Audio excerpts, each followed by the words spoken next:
It's Mm-hmm. Wednesday, February 19th, and here is the news. Jaden, you want to start us off? Well, yet another one happened today. Two people were found dead in a small plane collision at the Southern Arizona airport. It was a mid-air collision involving two planes in southern Arizona. Has now killed two people as of this morning. Federal air safety investigators said each plane had two people on board when they collided at Morena Regional Airport on the outskirts of Tucson. Seems to be a regular recurrence at this point.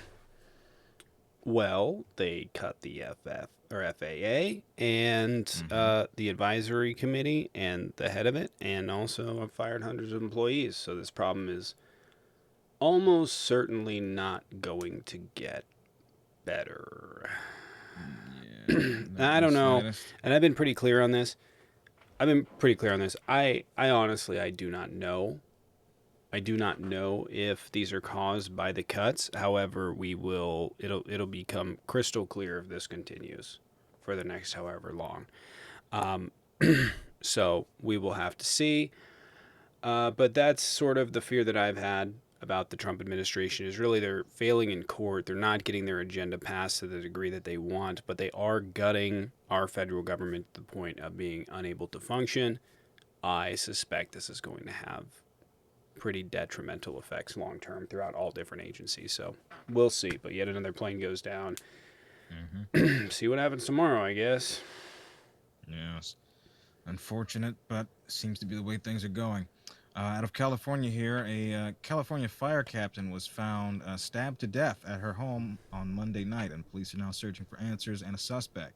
This is Rebecca Marodi. She was a captain with the California Department of Forestry and Fire Protection, or CAL FIRE, found at her home in Ramona, unalive with multiple stab wounds as of February 17th. Deputies are still searching for the assailant and are looking for any leads as to anyone or anything involved in this matter.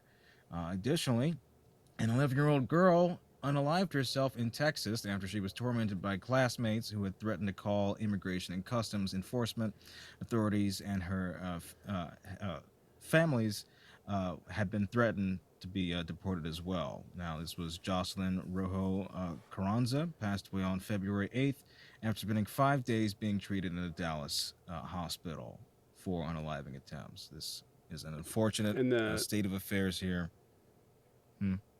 yeah, this is the thing. They do this where they cause people in real world effects, and then they shrug it off and they don't care.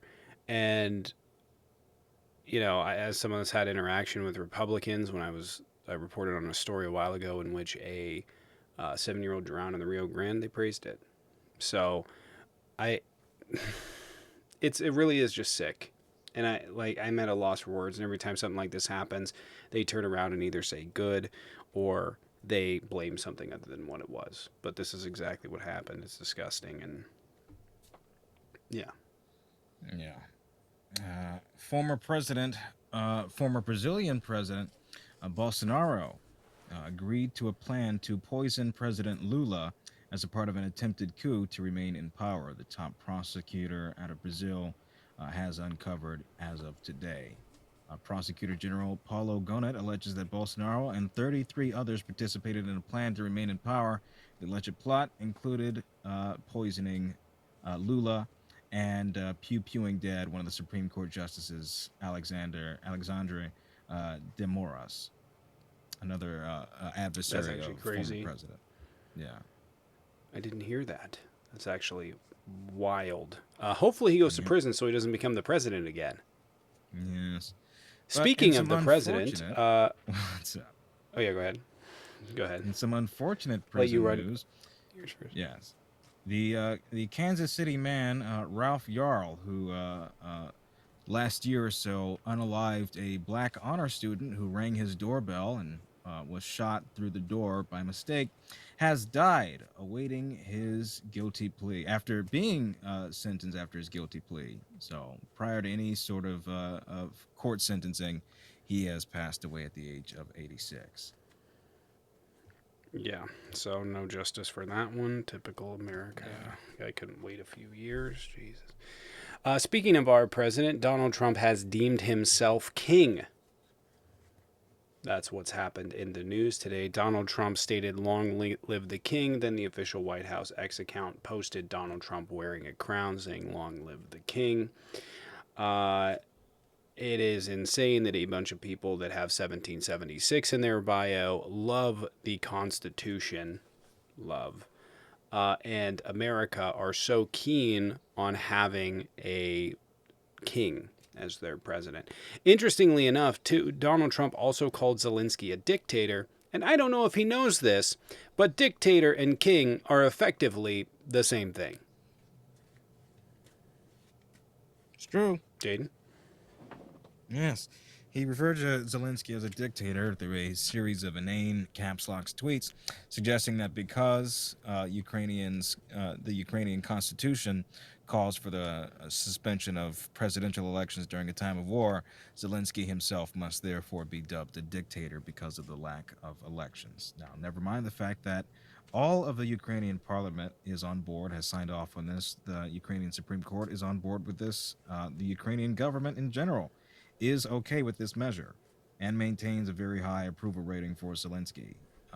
This is not a matter to be taken lightly here, and signals certainly a shift in priorities on President Trump's part in terms of the war front effort. Yeah, I think that it's probably whatever situation ends up there is probably going to be for the worst because I don't think Trump has any interest in securing Ukraine for the long term. He just wants the credit for ending the war. In other news today, Pete Hegseth is, I guess there's now concerns that he's going to remove and fire generals and senior officers, paving the way for Donald Trump to take a full authoritarian takeover of the federal government and the military.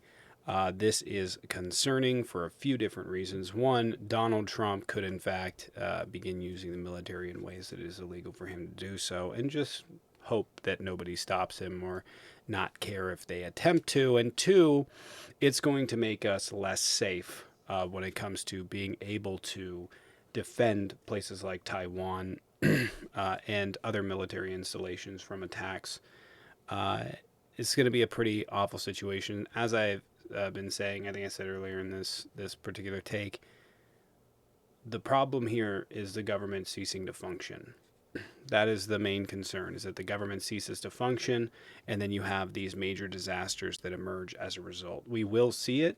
To the degree we will see it, I have no idea.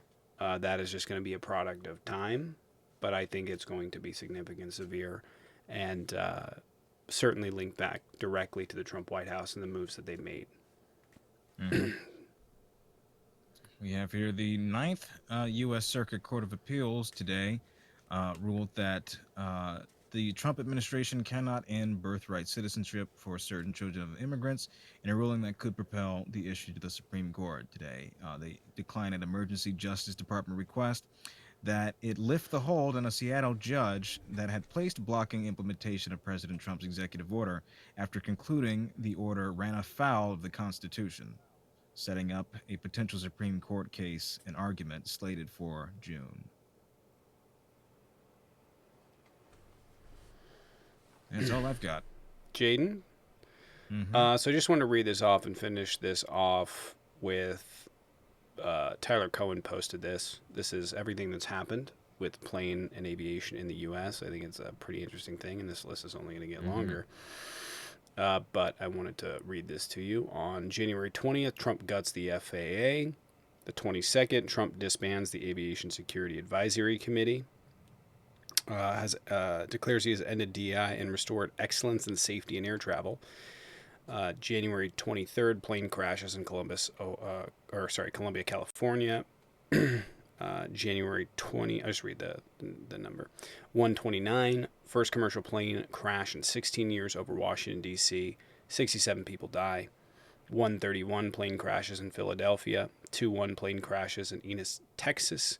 25, Japan Airlines plane strikes Delta flight on runway in Seattle. 25, plane crashes in Arkansas. 26, Bering Air flight disappears over Alaska with 10 people on board, later found dead. 210 plane crashes in Scottsdale, Arizona. 212 military fighter jet crashes into San Diego Bay. 215 Trump fires hundreds of FAA employees.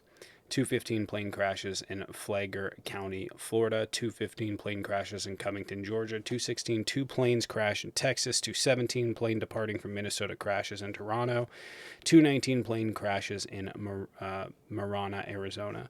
Again, we don't know which ones, if any, have been linked to the Trump administration. It is just very coincidental at this point. Again, I expect that these will get worse. I can't state for certain whether or not these ones were caused by cuts, and we won't know for some time. But I expect that there will be significantly more air disasters with the gutting of the FAA.